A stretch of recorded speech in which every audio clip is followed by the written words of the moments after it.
Cambodia រដូវកាលទី2ឧបត្ថម្ភផ្ដាច់មុខដោយស្រាបៀរកម្ពុជាស្រាបៀរជាតិមោទនភាពជាតិគូដែលត្រូវប្រកួតក្នុងពេលនេះតម្រូវទៅលើកូនក្រុម Coach Sapir បេក្ខជនហើយកក្កដាដែលត្រូវប៉ះដៃគូជាមួយនឹងបេក្ខនារីសានស្រីឡៃសម្រាប់មួយគូនេះគឺពិតជាស័ក្តិសមដោយសារតែស្រីឡៃគឺមានសម្លេងមួយស្រួយហើយស្រែកបានល្អរីឯកក្កដាវិញក៏មិនធម្មតាដូចគ្នាគាត់មានសម្លេងស្រែកបានយ៉ាងល្អអញ្ចឹងពួកគាត់ទាំងពីរនាក់គឺចាប់ដៃគូគ្នាគឺស័ក្តិសមបំផុតផៃកក្កដាត្រូវប្រកួតជាមួយសានស្រីឡៃបេក្ខជនម្នាក់ឈ្មោះផៃកក្កដាអាយុ27ឆ្នាំបានបញ្ចេញសមត្ថភាពច្រៀងយ៉ាងមានទំនុកចិត្តពីបំផុតគាត់ត្រូវបានខូចសុភាគូបតំទទួលយកគាត់ជាកូនក្រុមគាត់ពិតជារំភើបរីករាយណាស់នៅពេលនោះឯបេក្ខនារីនេះវិញឈ្មោះសានស្រីឡៃមកពីប៉ោយប៉ែតពេញដោយក្តីសង្ឃឹមនាងស្រីច្រៀងពេញដោយទឹកដមសម្លេងរបស់នាងបានធ្វើឲ្យស្លូបបន្ទង់មួយរន់ឡើងនាងពិតជារំភើបហើយបានក្លាយជាកូនក្រុមរបស់ខូចសុភាអ្នកទាំងពីរមានសម្លេងពីរោះមួយបែបម្នាក់ពេលនេះអ្នកទាំងពីរត្រូវច្រៀងតទល់គ្នាវាពិបាកបន្តិចហើយពេលដែលខ្ញុំបានទទួលនៅបទចម្រៀងដែលខូចបានដល់មកឲ្យខ្ញុំមានអារម្មណ៍ថាបទនេះគឺមានការពិបាកបន្តិចបន្តួចពីព្រោះបទនេះគឺជាបទប្រុសបទចម្រៀងនេះខ្ញុំអត់ដែរស្ដាប់ហើយណាមួយបទចម្រៀងនេះខ្ញុំអត់ដែរច្រៀងពេលអញ្ចឹងគឺថ្មីសម្រាប់ខ្ញុំប្រូលដូចថាយើងដូរគ្នាទៅវិញទៅមកអញ្ចឹងកន្លែងទៅចាប់ប្រូលតែពិបាកណែចូលរូបបងទៅស្នេហ៍នាងណាបាននៅពេលដែលខ្ញុំซ้อมជាមួយនឹងព្យ៉ាណូលោកគ្រូគាត់ថាអត់សូវមានបញ្ហាបានទេដោយសារពេលដែលខ្ញុំច្រៀងជាមួយនឹងដៃគូរបស់ខ្ញុំគឺគាត់ថាខ្ញុំចេះបោះឲ្យគ្នាទៅវិញទៅមកបានល្អលឿននិយាយរត់លឿនប៉ុន្តែខ្វះតន្តិចខ្វះមនោចេតនានិងភាពជឿជាក់រូបអូនទៅស្នេហ៍នាងណាក្នុងពេលដែលខ្ញុំបានហាត់ซ้อมជាមួយនឹងព្យ៉ាណូខ្ញុំនឹងដៃគូធ្វើបានល្អហើយក្នុងការច្រៀងបោះទៅឲ្យគ្នាម្នាក់ម្ដងអញ្ចឹងហើយខ្ញុំនៅខ្វះខាតតែចំណុចបន្តិចបន្តួចគឺមនោសញ្ចេតនាបទនេះជាបទប្រុសដែលចេះធ្វើឲ្យមានការលំបាកប៉ុន្តែនៅពេលដែលស្ដាប់ដំណោមានរបស់ខ្ញុំទៅគេធ្វើបានល្អខ្ញុំមានជំនឿទៅលើគេឲ្យមើលថែអូតាំងចង្វាក់តាំងមនោសញ្ចេតនាមិញភាថាគាត់នៅខ្វះបន្តិចលើកនេះក្មួយមកពេញកំ plei ចេះអួលកណ្ដែកតាណាចេះអួលចេះអីផងចេះដល់គាត់អត់ចេញទឹកភ្នែកប៉ុណ្ណឹងឯងណាពួកគាត់ទាំងពីរនាក់បានធ្វើឲ្យនាងខ្ញុំក៏ដូចជា advisor មិនខកចិត្តឡើយដោយពួកគាត់ទាំងពីរនាក់សហការគ្នាបានយ៉ាងល្អបំផុតនៅថ្ងៃដែលซ้อม piano នេះCoach ក៏ដូចជា advisor ត្រូវប្រឹងបន្តិចក្នុងការបង្ហាត់បង្ហាញផ្ដល់នូវចំណេះដឹងផ្សេងៗទាក់ទងនឹងការច្រៀងរកវិធីប្រាប់ងាយៗដើម្បីឲ្យពួកគេងាយនឹងចាប់បានហើយអនុវត្តជាក់ស្ដែងតែម្ដងកក្កដានិងស្រីឡៃពេលនេះបានធ្វើឲ្យទស្សនិកជនទាំងអស់ប្លែកគេបានលើកយកបទចោលបងទៅយកអ្នកណាហើយដោយតម្រូវឲ្យស្រីច្រៀងតង់ខាងក្រៅហើយប្រុសស្រែកទៅអបតៅលើនេះជាការលំបាកចោរូបអូនទៅស្នេហ៍នេះណាប៉ុណ្ណឹងមកបានបដិញពងងារបងមិនវាចាបាទប៉ុណ្ណឹងមកបានហើយបាទបើអនវាចា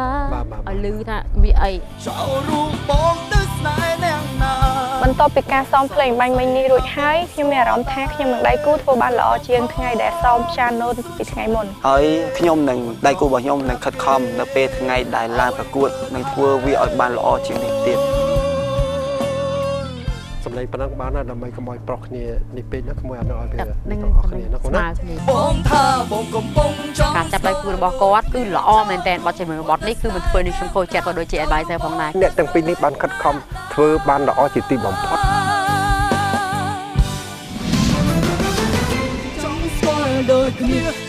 មកដល់ពេលនេះពួកគេទាំងពីររូបបានត្រៀមខ្លួនរួចរាល់ហើយបន្តិចទៀតនេះទស្សនិកជននឹងបានឃើញការប្រកួតរបស់ពួកគេដោយសារតែ coach និង advisor ដែលធ្វើឲ្យខ្ញុំមានទំនុកចិត្តយ៉ាងខ្លាំងក្នុងការប្រកួតមួយនេះខ្ញុំត្រូវតែបង្កើនភាពជឿជាក់របស់ខ្លួនឯងហើយខ្ញុំនឹងធ្វើឲ្យបានល្អបំផុតមកដល់ពេលនេះខ្ញុំក៏មានសមត្ថភាពគ្រប់គ្រាន់ក្នុងការបាត់ជើងរបស់ចម្រៀងមួយបទនេះផងដែរហើយខ្ញុំនឹងតាំងចិត្តខ្លួនឯងថាយកសមត្ថភាពដែលខ្ញុំមានទាំងប៉ុន្មានយកទៅបញ្ចេញនៅលើឆាកដើម្បីដណ្ដើមយកនៅជ័យជំនះឲ្យបាននៅក្នុងពេលនេះការប្រកួតតម្រូវទៅលើបេក្ខជនហើយកក្កដា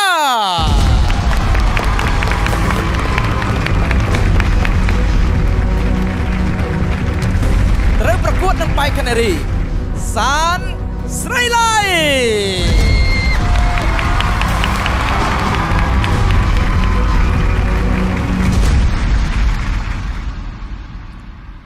ដូច្នេះការប្រកួតសូមចាប់ផ្ដើម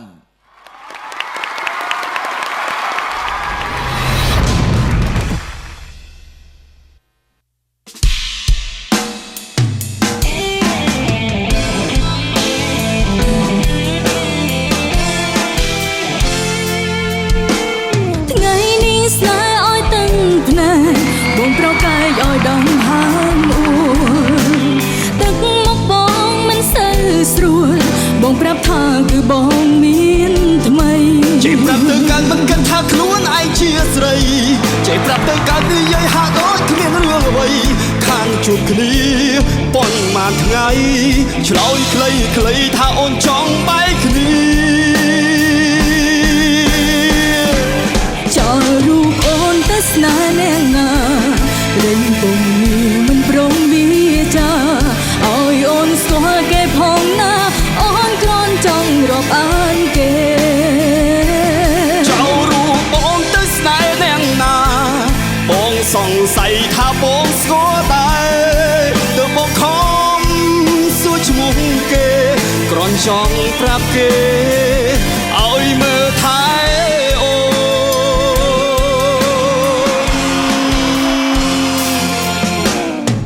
ស្គាល់អូនដូចមកមើលអូនក៏ភ្លើស្មានថាការពិត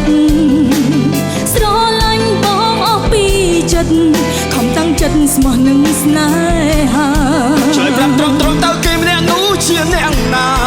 ឆ្លើយប្រាប់ត្រង់អូនស្គាល់អ្នកនោះយូរប៉ុណ្ណាសូមកុំឲ្យគេសាវ៉ាចោលស្នេហាដូចអូនធ្វើតាំងបង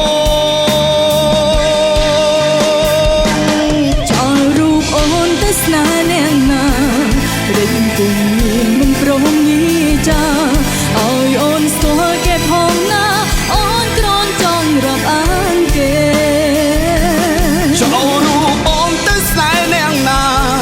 បងសង្ស័យថាបងស្គាល់ដែរទើបបងខំសួរឈ្មោះគេគ្រាន់ចង់ប្រាប់គេឲ្យមើលថែបង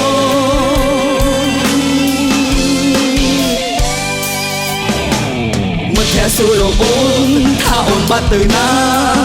អូនថាគឺបងទៅមានថ្មីពួកគេសើចមួយចិត្ត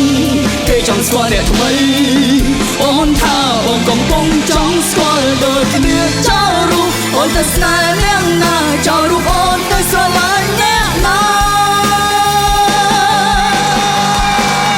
ចោលរូបអូនទៅស្នេហ៍អ្នកណារិញពុំមានបងមិនវាចាឲ្យអូនស្គាល់គេផងណាអូនគ្រាន់ចង់រាប់អានគេចូលរូបបងទៅស្នេហ៍អ្នកណាបងសង្ស័យថាបងស្គាល់ដែរតែបងខំសួរឈ្មោះគេគ្រាន់ចង់ប្រាប់គេឲ្យមើលថែអូន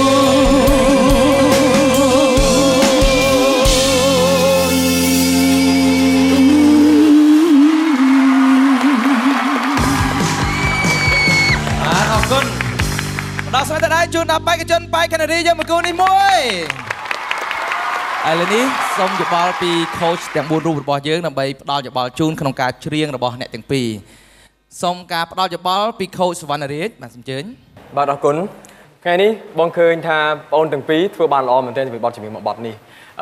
ទាំងបេក្ខនារីក៏ដូចជាបេក្ខជនច្រៀងបានល្អហើយបទនេះមិនធម្មតាបទនេះពិបាកនៅក្នុងការច្រៀងអ្វីដែលពិសេសនោះគឺខាងស្រីគាត់អាចច្រៀងនៅកន្លែងតង់ប្រុសបានហើយអ្នកទាំងពីរសហការគ្នាបានយ៉ាងល្អទាំងកាយវិការហាក់ដូចជាសម្ដែងសូមួយនៅក្នុងវគ្គនេះអរគុណ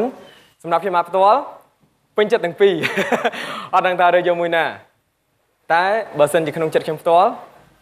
ខ្ញុំយកសេឡៃបាទអរគុណខូចសវណ្ណរាជសូមអញ្ជើញខូចកញ្ញាចាកក្កដានិងសេឡៃសិតតែអ្នកដែលមានសម្លេងបែបមានធម៌ពលចាហើយបកស្រាយទៅគឺមានធម៌ពលហើយច្រៀងមានមនោសញ្ចេតនាចំពោះគ្នាដោយថាបទចម្រៀងមួយបទដែលយើងត្រូវចែកកន្លែងគ្នាច្រៀងតែអ្នកទាំងពីរទាំងកាយវិការទាំងការបកស្រាយសម្លេងគឺគ្មានបញ្ហានៅក្នុងបទចម្រៀងមួយបទនេះទេ ដោយឡែកបើសិនជាខ្ញុំជាខូចរបស់អ្នកទាំងពីរចូលចិត្តទាំងពីរដូចគ្នាចាពិបាកសម្រាប់ចិត្តប៉ុន្តែនាងខ្ញុំចូលចិត្តសិល័យចា បាទសូមអរគុណសូមអញ្ជើញខូចច្បាច់រិន បងទាំងពីរគឺមានសមត្ថភាពល្អដូចគ្នាបាទនិយាយពីចំណុចល្អគឺល្អដូចគ្នាហើយចំណុចខ្វះខាតក៏មានដូចគ្នានេះគ្រាន់តែជាឧទាហរណ៍មួយប្រសិនបើខ្ញុំគឺជាខូចរបស់អ្នកទាំងពីរបាត់តែមានខូច2នាក់ជ្រើសរើសយកប្អូនខាងផ្នែកបេក្ខនារីតែបងចង់ផ្ដល់ឱកាសនិងលើកទឹកចិត្តដល់ប្អូនកក្កដា បាទអរគុណច្រើនឥឡូវនេះសូមអញ្ជើញបាទគ្រូបង្វឹកផ្ទាល់បាទខូចសុភាថាតើមានយោបល់យ៉ាងណាចំពោះការច្រៀងរបស់អ្នកទាំងពីរការបង្ហាញនៃសមត្ថភាពរបស់អ្នកទាំងពីរ ចាអរគុណណាស់សម្រាប់ទាំងពីរនៅថ្ងៃនេះឃើញថាតាមអ្វីដែលខ្ញុំមើលកន្លងមកពួកអូនសិតតែមួយកៅអីក៏ប៉ុន្តែថ្ងៃនេះអូនអាចធ្វើបានមិនតែប៉ុណ្ណោះចំពោះកាកដាឧបសគ្គរបស់គាត់ពីដំបូងឡើយហ្នឹងគឺកន្លែងដែលចូលរួមគ្នាជាងមិញហ្នឹងគឺតែងតែមានបញ្ហាសម្រាប់គាត់ក៏ប៉ុន្តែក្រៅពីបានយកទៅហ្វឹកហាត់មិនតែប៉ុណ្ណោះបងអូនអាចធ្វើបានយ៉ាងល្អក៏ប៉ុន្តែកន្លែងខ្លះអូនថាបីដូចជាចង់ដាច់នេះជាចំណុចដែលបងតែងតែប្រាប់ថាយើងកុំព្យាយាមប្រើដង្ហើមយើងតែមួយដង្ហើមដើម្បីទៅច្រៀង2ទៅ3ឃ្លាត្រូវប្រើមួយដង្ហើមសម្រាប់មួយដង្ហើមដើម្បីឲ្យល្អគេឲ្យសៃឡៃវិញដូចគ្នាបងតែងតែប្រាប់ដូចគ្នាថាយើងមានសម្លេងល្អហើយ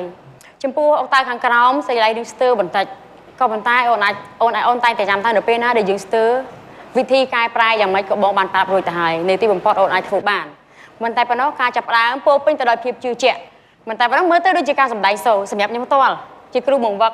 ឃើញគាត់ដូចជាមានការសហការមែនតែនសូម្បីតែការដែលគាត់សរបទចម្រៀងសមការដើរទាំងអស់អញ្ចឹងអ្នកទាំងពីរបានធ្វើឲ្យខ្ញុំពិបាកមែនតើគឺកាន់តែច្បាស់បំផុតនៅក្នុងថ្ងៃនេះគឺខ្ញុំគឺកាន់តែលំបាកនៅក្នុងការសម្រេចចិត្តយកអ្នកណាម្នាក់ចា បាទដូច្នេះដល់ពេលវេលាហើយដែលខូចសុភាត្រូវជ្រើសរើសក្នុងចំណោមអ្នកទាំងពីរមួយណាដែលត្រូវបន្តទៅវគ្គ live show ថាតើកក្កដាឬក៏ស្រីឡៃសូមធ្វើការជ្រើសរើស អ្នកទាំងពីរត្រូវចងចាំថាបរាជ័យថ្ងៃនេះមិនប្រកាសថាស្អែកឡើងយើងមិនមានភាពជោគជ័យទេបើយើងនៅតែមានចិត្តតស៊ូអំណត់ជាមួយនឹងសិល្បៈគឺនៅតែរងចាំបងប្អូនជានិច្ចសូម្បីតែគ្រូបង្វឹកទាំង4អង្គុយនៅមុខនេះมันអាចអង្គុយកៅអីនេះរហូតទេត្រូវតែមានសិល្បៈចំនួនក្រោយដើម្បីមកអង្គុយនៅលើកៅអីនេះជំនួសពួកបងទាំង4នាក់ដូច្នេះសម្រាប់ខ្ញុំនឹងជ្រើសយកបេក្ខជនមួយណាដែលខ្ញុំគិតថាគាត់មានភាពជឿជាក់គាត់អាចជឿទៅលើខ្លួនឯងគាត់អាចធ្វើឲ្យខ្លួនឯងវិវត្តល្អជាងមុនបាត់បង់អ្នកណាម្នាក់ក៏ជាការឈឺចាប់ដែរពីព្រោះរើសដោយខ្លួនឯងដូច្នេះគឺពិបាកអ្នកដែលខ្ញុំបន្តទៅវគ្គ live show ដោយភាពជឿជាក់ជាមួយនោះគឺស្រីឡៃចូលរួមមកសាទរបេក្ខនារីសានស្រីឡៃត្រូវបន្តទៅវគ្គ live show ស្រីឡៃបើទោះជាថ្ងៃនេះគាត់ជួបឧបសគ្គបន្តិចបន្តួចក៏ប៉ុន្តែខ្ញុំជឿជាក់ថានៅវគ្គ live show នាងនឹងមានសមត្ថភាពពិសេសសម្រាប់បងប្អូនមើលដូច្នេះទើបខ្ញុំសម្រេចចិត្តយកគាត់ទៅវគ្គ live show អរគុណបងអបអរសាទរណាស្រីឡៃណាបាទពីពបាទសូមជើញបាទអរគុណច្រើនមកផ្ទះដៃអបអរសាទរមួយ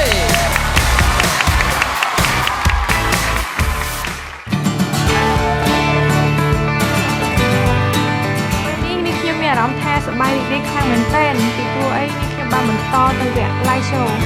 ហើយខ្ញុំអរគុណទៅដល់ខូចរបស់ខ្ញុំបងភាដែលបានប្រកឲ្យខ្ញុំទៅវគ្គបន្តដោយឡែកសម្រាប់កក្កដាបាទសោកស្ដាយផងកក្កដាមកចូលរួមសោកស្ដាយណាថ្ងៃនេះបាទមិនមែនជាថ្ងៃរបស់បងអូនក៏ពិតមែនប៉ុន្តែបើសិនយើងតស៊ូយើងនឹងមានឱកាសបាទទទួលបានជោគជ័យថ្ងៃណាមួយហើយក៏មិនទាន់អស់ពេលដែរបាទសម្រាប់ខូចទាំង3រូបផ្សេងទៀតក៏នឹងមានសិទ្ធិនឹងមានឱកាសដើម្បីចុចស្ទៀលយកបងអូនបើសិនជាគាត់ពេញចិត្តឃើញនៅសមត្ថភាពណាមួយចំណុចណាមួយដែលអាចបង្វឹកបន្ថែមដើម្បីបន្តទៅវគ្គ live show បានណាអរគុណឥឡូវមានអ្វីចង់និយាយទៅកាន់ទស្សនិកជនក៏ដូចជា coach របស់យើងបាទសូមអញ្ជើញបាទអរគុណច្រើនបាទសម្រាប់បាទ coach ទាំង4បាទគាត់ថាខ្ញុំសប្បាយចិត្តមែនទែនបាទបានឡើងមកដល់វគ្គនេះហើយក៏ខ្ញុំអត់នឹកស្មានថាខ្លួនខ្ញុំឡើងមកដល់វគ្គនេះដែរហើយអរគុណបាទទៅដល់ទស្សនិកជនទាំងអស់គ្នាដែលបានគាំទ្របាទអរគុណបាទចឹងអរគុណច្រើនណាបាទកក្កដាឱកាសក្រោយជួបគ្នាទៀត coach ទាំង3រូបមិនបានចុចស្ទៀលយកកក្កដាធ្វើជាបេក្ខជនដើម្បីបន្តទៅវគ្គ live show ទេមិនសោកស្ដាយដែរដោយសារយើងខំប្រឹងអស់ពីសមត្ថភាពមិនតែធ្វើម៉េចបាទពេលនេះមិនមែនជាឱកាសរបស់យើងអញ្ចឹងវាគ្រាន់តែយើងមានអារម្មណ៍ថាសោកស្ដាយបន្តិចបន្តួចដែលយើងធ្វើអត់បានល្អ Voice Cambodia រដូវកាលទី2ឧបត្ថម្ភផ្ដាច់មុខដោយស្រាបៀរកម្ពុជាស្រាបៀរជាតិមោទនភាពជាតិ